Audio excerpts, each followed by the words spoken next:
Koraput पौर परिषदर 17 number ward चंपागुड़े व्यापुछि ज्वर बांति सह मुंड व्यथा।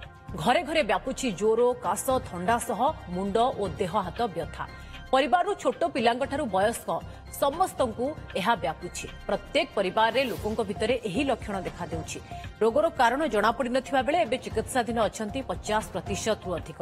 जिला स्वास्थ्य अधिकारी सुशांत दास कहिसंती अनुध्यान पई स्वास्थ्य विभाग रे एक स्वतंत्र टीम को गां को पठा जाइछि। स्थिति अनुध्यान परे पदक्षेप लिया जिवो। आम जो जानलु चंपागुड़ा फीवर केस अच्छा से आम सांगे सांगे आमर मेडिकल टीम आम सब आशा अंगनवाड़ी आमर सब आसिक आम सब घर घर बुलिक देखिलु।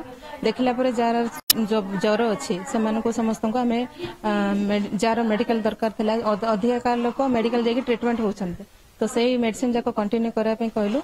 आउ केते जन अछन्ते जो माने के अधारु ब्रेक कर दैछन मेडिसिन से मानकर टिके देह भल नै तो से मानको हम अंडर ट्रीटमेंट आउ थरे स्टार्ट करंतु बोली कहले।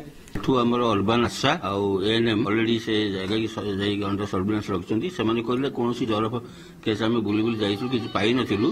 तथापि मु आज हमर डीपीएचओ डीसी और अन्य स्टाफ भी हम डिप्लॉय करछि से जगह को आउ जदि हम से माने घर घर बुलिकी बर्तमान टेस्ट करेंगे मलेरिया कि अन्य कौन टेस्ट करेंगे तापर तांकर जो लिखिंट जो सानिटेशन बहुत खराब कंडीशन अच्छी तो मु एग्जीक्यूटिव अफिसर को भी फोन कथा कर तुरंत पदक्षेप ने।